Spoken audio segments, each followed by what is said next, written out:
Hey there, everyone. Today is Tuesday, January 2nd. Happy New Year. Happy 2024. I'm Dave Keller, Chief Market Strategist at StockCharts.com in a rainy Redmond, Washington, and welcome to our first live show of the new year for the final bar. Pleasure to have you joining us here live from our studio in Redmond, Washington.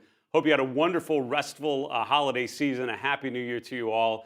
And already a lot of action to debrief on as we look at the markets here just on the first trading day. The NASDAQ having its biggest down day of the year, also its only day of the year. But we'll look at what those short-term movements to the downside really mean. Stocks like Tesla, like Netflix, Apple certainly moving sort of aggressively to the downside. Also, some of the groups that had been some of the leadership in the fourth quarter, cruise lines come to mind, having a pretty tough go of things. Now, one of the things, if not one of the key things we talked about in December, before we wrapped up our programming for 2023, was talking about the overextended conditions, breadth conditions being very overbought. Over 90% of the S&P 500 members above their 50-day moving average. All of that sort of optimism, that excessive optimism, sort of yields itself to a natural inclination to pull back a little bit. So a pullback here at the beginning of the year makes a ton of sense, I would argue, from a technical perspective. Now it's all about recognizing the difference between a short-term pullback and something a little more significant. Seasonal tendencies come to mind. A lot of people will talk about the January effect, what happens in January, what that means for the rest of the year. We now have the first trading day of the year in the books, and it was not an up day for the S&P, but the Dow pushing a little bit to the upside. So if you're more of a value-oriented investor, maybe you're feeling pretty good with healthcare, energy, utilities all in the green today. With that in mind, let's get to the market recap. We're going to talk about the market conditions, and also we have a great guest today, by the way, Mish Schneider, sharing some initial thoughts for the year. Before we get to that, let's get to our recent poll. We asked you recently over the holidays, what's your outlook for U.S. stocks over the next 6 months? Straightforward question. Bullish, bearish, or neutral? What do you think? 50%, just over half, about 54% of respondents said bullish for the next 6 months. And what's interesting is seasonally, that gets us through basically the end of June, right around the 4th of July holiday. And that's not too unrealistic. Even if you actually have a very challenging first quarter, the second quarter recovery, if that's what would happen, could immediately push prices back above where they got things started. Only about 23% bearish for the next 6 months. Now, again, you have to remember that there are plenty of opportunities. There certainly is a potential scenario where stocks sell off in the first 6 months of the year. What I would encourage you to think about, besides what your answer to that question is think about each of those different scenarios. What would happen if stocks are higher 6 months from now? What would happen if they're sort of flat? What names could be working even though the benchmarks are flat? What happens to your portfolio, to your perception of risk, to your money management strategy if the S&P is lower 6 months from now? Think about those different scenarios, and then you're better prepared when one of those things actually plays out. Let's get to the rest of the market recap. As I mentioned, very much a value over growth type of day today. The NASDAQ composite down 1.6%. We're down below 14,800. The S&P 500 down about 0.6%. That pushes us below 4750 today. And the Dow actually just narrowly positive, right? The Dow actually slightly above the zero level. Bit of a bounce in some things going into the close. But overall, obviously sort of a risk-off sort of day. And this is after December was certainly one of the strongest stretches of market performance we've seen in quite some time, after a very strong November, after a strong last week of October. So, you know, this last 6 weeks going into the end of the year, obviously pretty strong. So a give back makes a ton of sense here. Mid caps and small caps all down as well. The S&P 600 small cap index down about 0.6%. Mid caps down about 1/3%. The VIX pushing way up to just above 13. So let's bear in mind this is still pretty low levels for the VIX, down in the low teens. And I would argue in this sort of environment where the market has been so strong, it's all about what I call a change of character. It's all about the conditions changing. We'll talk about some of those things that might change. For example, rates, which have been incredibly low, start to turn back higher, which we saw a little bit of that today. Volatility, which has been very low, starts to push higher, which we're starting to see that today. One day is not a change of trend, though. Let's look to see if those themes play out through the course of the week, in weeks to come, and that would tell you, I think, that the first quarter may be a little rockier than you may want if you're all bulled up after a strong Q4 of 2023. Looking at the fixed income markets, you can see the long bond yield is back above 4%, around 4.09%, it's below 4.1%. 10-year yield around 3.95, the 5-year yield around 3.93. So 10-year yield obviously had pulled back quite a bit End of last year, we were pushing a little bit below there, of course. Now we're pushing back toward that 4% level. If you see the 10-year yield push above 4%, back up to 4.25%, 4.5%, very difficult to expect growth stocks to thrive in that environment, although they have before. Look at mid-2023. You saw rates going higher. You saw growth stocks doing just fine. So remember, think of it in terms of headwinds and tailwinds, not in terms of absolute cause and effect. We love to simplify and say if rates go down, growth stocks are going to do great. If rates go up, growth stocks are going to struggle. I think of it in more of headwinds and tailwinds, right? If yields are going higher, that's more of a headwind. That's more of a vote against growth stocks working. But it doesn't mean there can't be great opportunities within the growth space. Focus on the charts and what they're actually doing. As yields are going higher, of course, bond prices are going lower. So you can see the TLT, long bond ETF, was down about 0.6%. And the dollar, keep a note of that one, by the way. The dollar pushing higher about 0.9%. Do we get back in the first quarter to that dollar as the wrecking ball for risk assets, which is something that's happened in previous cycles here? Let's go to the commodity space. You can see a bit of a mixed result here, but more red than green here. The DBC, which is a broad commodity ETF, down 0.8%. Gold down about 0.25%. Silver prices down as well. Crude oil prices down about 1.33%. That's using the USO ETF. Interesting that energy stocks are actually up just fine as crude oil prices came off today. Finally, cryptocurrencies. Tomorrow, by the way, the 15th birthday for Bitcoin's launch. How about that?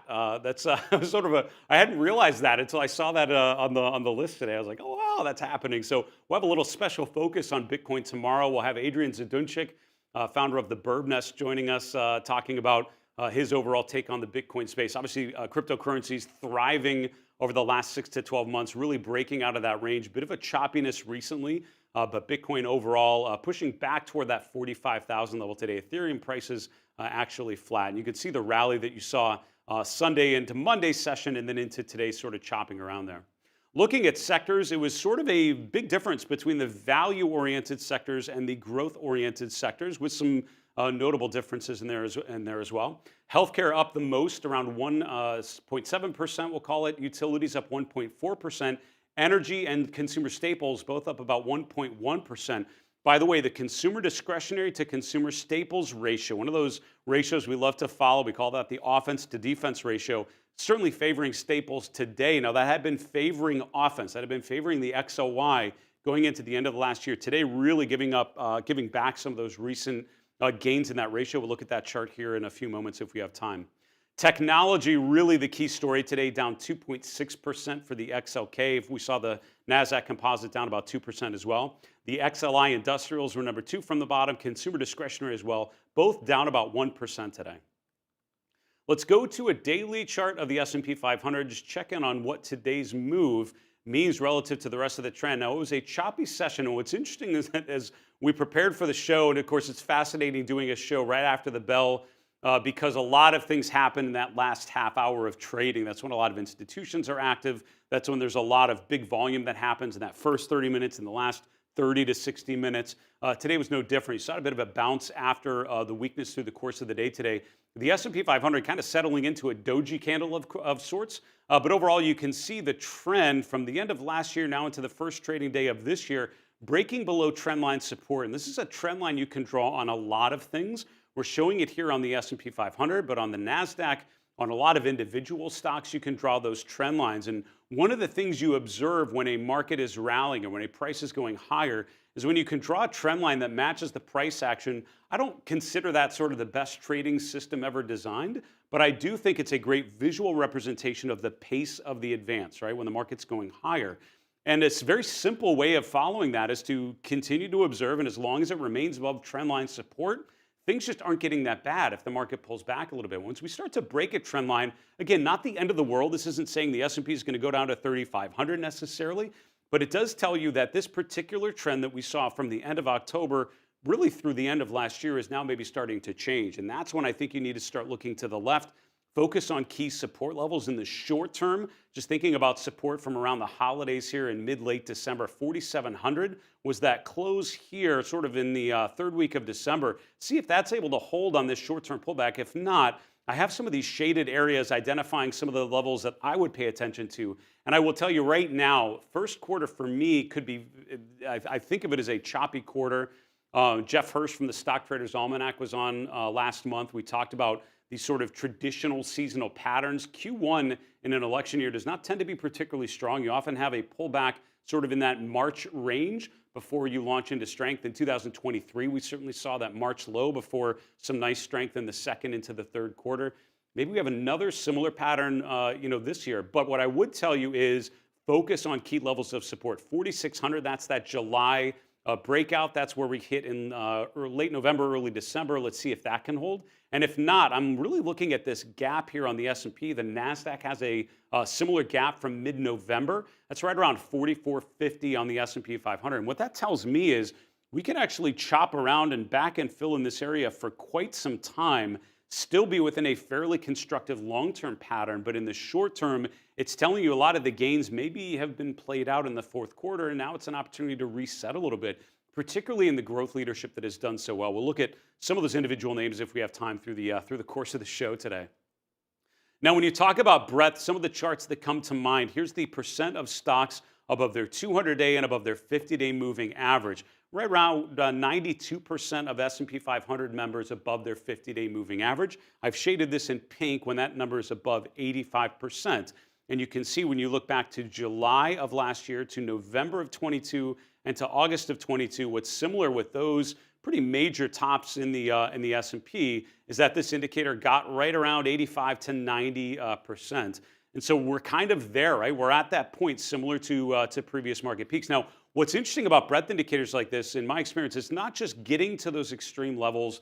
That's the story. It's when we get up to those extremes and then we come out of those extreme levels. So note when the indicator went above 85%, then came back below it. And that's when you get that confirmation of arguably a pretty significant high that you want to watch out for. And I've highlighted some of these here over the last year and a half. Those are the conditions I see ourselves in right now. The breadth right now remains pretty strong on this particular chart, but it wouldn't take much of a pullback to see a lot of individual names breaking below their 50-day. That makes this indicator go from a bullish extreme to now more of a contrarian sell signal, suggesting a bit of a short-term retracement. And that could be one of the key signals, I think, to watch for here in the first month and maybe the first quarter of 2024.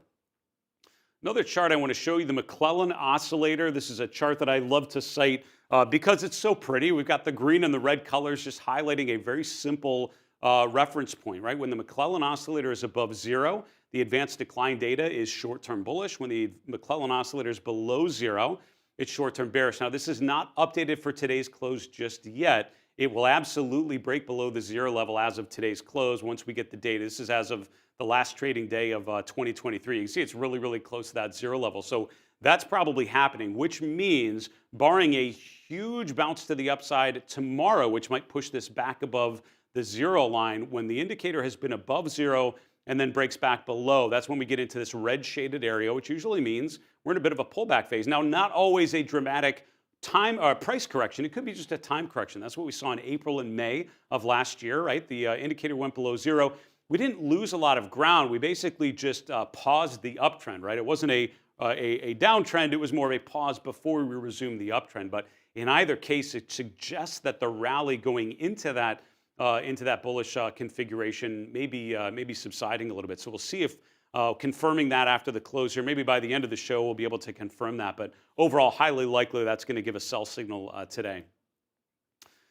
Where else do we want to go? I tell you, looking at the dashboard, a couple things, a couple observations here. One of my lists that I like to have on my own dashboard is called the Magnificent Seven and Friends, and I threw in a random other stock here, and I'll probably build that out to some others as well. These are 8 leading growth stocks, and consistent observation today is pretty much they're all down. Tesla just narrowly avoiding the bright red. It's sort of just a sort of neutral color, just slightly below the zero level. But you can see Netflix, Apple really leading the way lower. Also, semiconductors like NVIDIA, like AMD, really getting pushed to the downside today. What's interesting about a chart like NVIDIA, and again, I've observed a lot of commentary through the holidays talking about how what a bullish setup we have at the end of last year, why this means we should be very bullish going into the beginning of next year. Long term, I get the argument. I 100% do. In the short term, I can't buy it until a chart like NVIDIA breaks out, right? And if you look at NVIDIA, right, with a price around 500, we've once again tested that resistance that we tested in November, that we tested in August of last year. We've once again failed to break above there. We're down about 3% today. And so all this chart is telling me is we have traded to resistance, but not through resistance. So I don't see that as a bullish chart just yet. I see that as a neutral chart at best. I don't see it as a bad chart, right? It's not broken, but it's certainly not working it's certainly not gaining ground right now. The chart of Apple, of course, getting hurt today, downgraded by Barclays, and that's weighing down Apple down about 3.6%. It's hard to imagine the NASDAQ 100 up in any meaningful way when a leading name, a huge cap-weighted name like Apple down 3.5%. And that's certainly what we saw today. Apple getting below its 50-day moving average today for the first time since early November.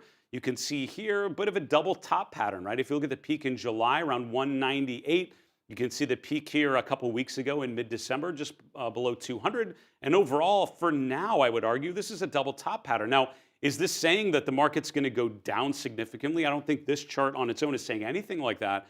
But it's certainly not saying this is a wildly bullish environment at the moment until stocks like this can break higher. Now, what's interesting, again, to get some of the other names, at the end of the market recap, I'll try to share a couple charts that actually look just fine, right? If you look in healthcare, if you look at some pharmaceutical names, look at some staples. There's some charts that are actually working just fine. It's just not the leadership names that were so dominant at the end of last year. I mentioned NVIDIA, so I just want to highlight AMD as well. Now, again, AMD is not a horrible chart, and I would argue that the medium term, the short term trend is still positive, right? We're making higher highs and higher lows. What's interesting on the chart of AMD, I mentioned, looking at trend lines like this. I think a lot of charts, in AMD included, you can draw a very simple trend line from the previous lows, right? So if I take the October low and I take the early December low, we can see that's just below today's low, right around, we'll call it 136, 137. So we keep making higher highs and higher lows, and this chart is just fine. And even a day like today, which seems pretty negative, which it could be the beginning of something more, but once it breaks through that trend line support, that's when it tells me, okay, I really need to take this move seriously. Until then, I think it's more choppiness than anything else. And as long as we keep making higher highs and higher lows, that's what's important to define the pace of this uptrend. So AMD and NVIDIA, maybe two key charts to watch through the course of this week. Cruise lines getting hit pretty hard today as well. You can see Royal Caribbean, which made a new 52-week high in the last week of the year, pulling back around 7% today, had been overbought. I mean, honestly, since mid-November, Royal Caribbean became overbought and, briefly a day or two pushed below 70, but for the most part, over the last 6 weeks of the year, had been above that overbought condition. You can see here in June a similar sort of pattern where we became overbought. We remained overbought for quite some time. We pulled back. We actually had one more new high there in late July, but on weaker momentum. And that was one a really telltale sign of an exhaustion point to that rally in the summer. Suggested a bit of a weakness going into the third quarter, which played out very, very well. Ended up making a new high going into the end of the year. But I'm wondering if there's a similar sort of configuration here to where we saw in mid-July, sort of that pullback after being overbought for so long and then coming out of that overbought region. A lot of the other cruise lines in a very similar sort of pattern. Norwegian Cruise Lines testing, of course, resistance from the summer as well. Failed really to eclipse those July highs and now pushing back down almost 9% lower today. Rivian, please don't assume that I'm making I'm making it a very unhappy new year on the final bar, I feel like. So don't get me wrong. I think the long-term thesis is strong. I wouldn't be surprised if 2024 ends higher than we are right now. I would just tell you in the short term that there's certainly some weakness here. Rivian is another one. Tesla actually flat for the day, one of the best performing names in that mega cap growth space, but Rivian certainly not. Rivian hit with some negative news today, down to around 21. That's down 10%. And again, what the chart of Rivian tells you is we have traded up to a key resistance level, similar to like NVIDIA, but have not traded above there, right? I think trading up to 25 is pretty constructive.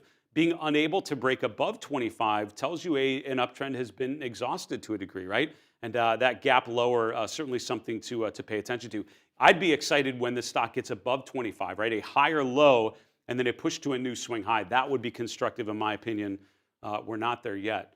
Can we find some charts that are actually looking good? Now that I've beaten the dead horse with negative charts, two I'll share with you. Celsius Holdings. This is a consumer staples name. This is a soft drink manufacturer. I talked about trend lines on stocks like AMD and others, sort of trading lower. You have the opposite here, right? Take a trend line of the previous highs. So this is the high from September, the high from November. You can see we're just barely getting above that trend line today. Celsius was up over 8% today. And again, lower highs, and then all of a sudden we are breaking above a trend line connecting those previous highs. That's something to get a little more excited about. What's another one we can do? Las Vegas Sands. So some of the gambling names actually bouncing today. So it's interesting with some of these names that had been doing so well starting to pull back today. You have sort of the opposite. You flip that chart over and you have LVS. LVS found support in early October, retested that in early December. Today, we're actually breaking above the high from November, breaking above $50 a share. Now, getting above the 200-day would be a nice sort of follow through to validate that bullish trend, but higher highs, higher lows, finding support, breaking out, those are all bullish developments. The momentum getting to more of a constructive, more of a bullish range. I think that's something to be impressed by, and certainly something to monitor here going forward. That's where I think we're at. Again, some of the extreme breadth readings we saw at the end of last year coming off a little bit. The McClellan Oscillator going back below zero today, most likely. I think that's a bit of a short-term danger sign. You can see with some of those major averages, trend lines may be being broken, but clear levels of support to keep in mind. We have a great guest today here in a moment, Mish Schneider, to give her take on what we've seen here just today, but really some of the larger themes that we teased out in our Charting Forward 2024 Market Outlook special from the end of last year. Before we bring Mish on, one quick announcement. Our mailbag is empty. We need more questions. We would love to hear from you. What are you running into as you've had some time over the holidays, as you're sort of setting your New Year's resolutions as an investor? How can we help you make better decisions using technical analysis and using the StockCharts platform? Our email is thefinalbar@stockcharts.com. We're on X @finalbarsctv. And here on YouTube, of course, just drop a comment below the video that you're watching. We would love to hear from you. I hope to feature one of your questions in our next mailbag show. I want to welcome on today's guest, Mish Schneider. Mish is the chief strategist at MarketGauge, coming to us from Santa Fe, New Mexico. Mish, it was such a pleasure to have you on our Market Outlook special at the end of last year, and thank you so much for joining us right after the holidays, and Happy New Year. Happy New Year to you and to everybody at StockCharts. It's been my extended family for quite a few years now. Years ago at a money show, we met and did an initial interview, and it was so much fun, and I feel like we've smiled and laughed a lot in the years since that moment. So I hope 2024 brings more of those, and I appreciate you giving us some time, Mish.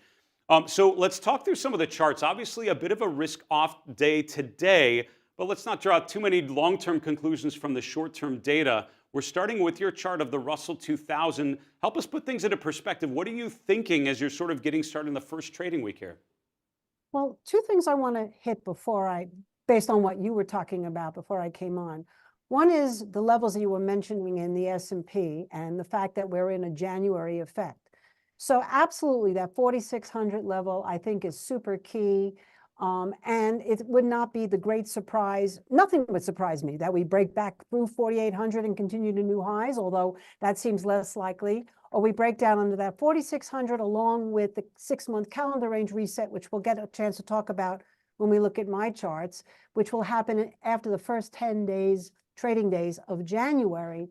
That's going to be so key because I think that's going to set us up for the next 6 months, whether the S&P 500 holds that 4,600 and continue to either chop around, like you say, or extend its rally, or it breaks down and we see 4,400, even possibility of 4,100. So what's so great in terms of technical analysis is you have these levels, the potential giant double top, but you also have tremendous support, and then you have the January calendar range. So I'm kind of in a wait and see, as I say, agnostic on where the next direction is going to be. I'm not in a big burning rush. The other thing I wanted to mention was that in terms of the NASDAQ and the growth stocks, the valuations got so lofty. They were at basically and beyond dot-com bubble levels.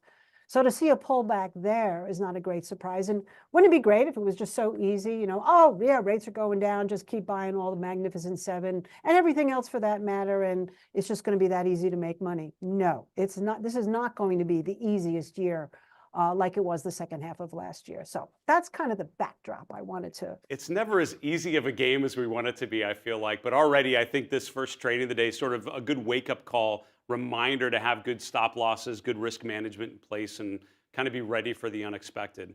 Can we get to the? Yeah, go ahead. Yes, we'll get to that. But I mean, anecdotally, this is really interesting because last year was the year of the rabbit, right? And the expression that we used in the beginning of the year was you can't hunt with the hounds and run with the rabbit. But boy, was that ever the case, right? Because anybody that had their nose to the ground trying to find danger missed the race with the rabbit. And this year we have the year of the dragon, right? So the dragon, people think is such an auspicious animal, but in Chinese folklore, it can be the gate of heaven, but it could also be the gate of hell. And so my expression for this year is, if you can't take the heat, don't tickle the dragon. And I think that's really going to be a theme this year, which is as things get hot, the dragon will start to spew some fire. You have to be nimble. So let's talk about the Russell 2000 with that. All right, here's your chart of the IWM. Talk us through what you're seeing here on this sort of initial pullback here at the beginning of the year. Well, a couple of things. First of all, we did have a new 60-plus day high. That was last week, as you can see there. It was followed by an inside day, which made a lot of sense, and then a big down day right at the last day of the year with follow through today. So that's a classic new high reversal. It can yield a correction of anywhere between 5 and 10%. So that's something to look for, because if it turns out to be more like 10%, we're talking about 180, which is essentially where things broke out from. So that would be a good number to keep in mind, and it would certainly support this sort of reversal. It could stop at 5% too, which would be closer to 190. We know we're back down under 200. But when you have that kind of pattern, the important thing to remember is, yes, we can correct. We don't know how much. But B, the pattern gets negated if we take out that high. And so we're in sort of a chop zone right here, and people have to be a little bit cautious until it's clearer, and especially after everything that you mentioned before about some of the other areas. The second thing that is so interesting to look at on this chart is that green horizontal line right underneath all that price action after the big gap day, and there's a gap that's waiting to be filled potentially. That's the July 6-month calendar range high. And so you can see that we had at the end of the cycle in December, so it's not going to be as powerful as it said happened in July. And that's why I'm mentioning this now, because it could be very powerful depending on what happens in January. But it took it out, and now it's going to reset in just a few days, another 9 trading days from today. That's going to be, and that's an ACP plugin by me for a second at StockCharts. And that's going to be really important, because if we fail the 6-month calendar range high and we break down under the 6-month calendar range low, as you can see where that blue triangle is back from September, it often really tells you that we're due for a major correction. So I'm looking forward to that. The next thing to notice on that chart is the golden cross we got today. And that, people are shocked that the fact that the IWM has not been bullish, but it hasn't. It's been in an accumulation phase, and now it's getting bullish. But when you have bullish phase, I should say, but when you have price so far away from those moving averages can act as a magnet, which supports the case, obviously, for a potential another anywhere from, let's say, 5 to 7% correction from current levels. And then it also really shows you how pretty that 180 number is. It's interesting, and not to steal too much thunder from charting forward, we had a really fun conversation with a couple other guest experts at the end of last year. And thanks again, Mish, for being a part of that. It was a lot of fun, but not to rehash everything we talked about, but we did talk a little bit about small caps, of course. Small cap is sort of large over small was one of the key themes through most of 2023 that just started to change at the end of the year, where small caps started to sort of re-exert some leadership. Do you think that was a taste of things to come? Do you think 2024 is a little more of a small over large type of year in some ways? It's very possible, let's put it that way, but we can even go beyond that. And yes, Julius and I and you, we all talked about that, and I'm glad you brought that up. Really, in order for this rally to sustain this year, it does seem like we really have to count on those small caps to stay in the game. So whether they start to extend the rally beyond growth and become a theme, or whether they just stay in the game and continue to move up, which would make everything bullish, we don't know that yet. But regardless of what the narrative is, it's going to be all about small caps. And we start breaking down under that 180 level. I think it's going to be hard for anything to really hold its most recent gains. All right, another member of your modern family, the Granny Retail, the XRT. What's the take here? Well, same kind of thing, right? So we had that new high, we had an inside day, so we had a little bit of a reversal there. If we take the current levels and we say maybe 5 to 10% correction from these levels, we're talking about maybe getting back as low as that 50-day moving average. This had a golden cross well before the IWM. Again, the 6-month calendar range, it broke through and it had its sort of end of the range rally. We'll be keeping an eye on that. But what's also interesting is that we know, and this is kind of to the point of staples versus discretionary, regardless, we know that the granny has to stay also in the game. The consumer is a major reason why we saw the rallies that we saw from October into the end of the year. Consumers were far more frothy in terms of how much they spend for holidays, and also in terms of how much disposable income they have, and just the willingness to spend regardless of what's going on in the world, and particularly in this country.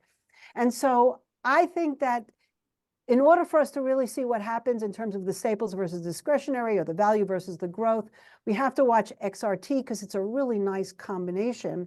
And if we just move down to the leadership chart there, the other thing that's really nice, and this would be my modern family risk on environment, is the fact that it is outperforming the SPY. This is comparing it to the benchmark of the SPY.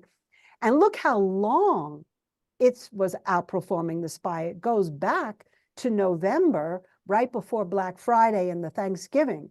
So what does that tell you? Consumers led this rally. I mean, yes, we had nice rallies in Apple and NVidia and all that other stuff, but really the breadth of it had to come from this area. We want to keep seeing this outperform the SPY. And then finally, and probably what supports this little reversal that we've seen here in the price, is the mean reversion of the real motion. So this is the momentum indicator that we have. And you could see that once it broke down under that Bollinger Band on the top, that's a classic mean reversion. And so we're now really back into the support levels that we saw at around 70 when the price was 70. So that's my number, 70. If we hold 70, I'll be very happy. If we can hold 70, then I think, again, along with everything else we just talked about, we could see a little bit more of a deeper correction as we're going into the middle of January. We only have about a minute left, but I'd love to hit on junk bonds. You often bring up the HYG, the JNK, those ETFs that track that crucial space for thinking about risk. What does the chart of high yield debt here tell you about market conditions overall? Well, first of all, you can see that that too had sort of a reversal.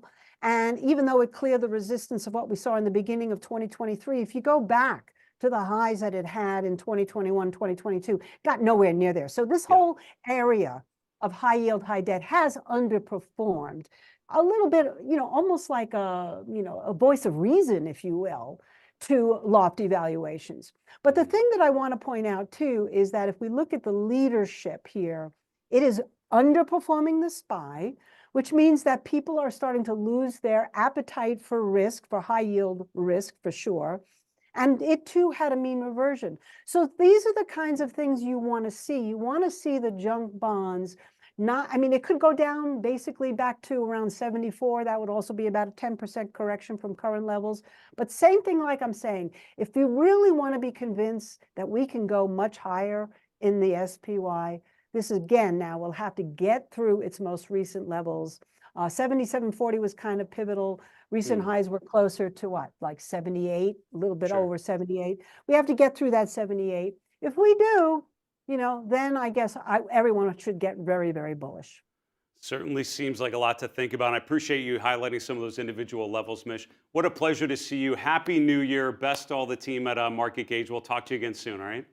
Thank you so much, Dave. Happy New Year again.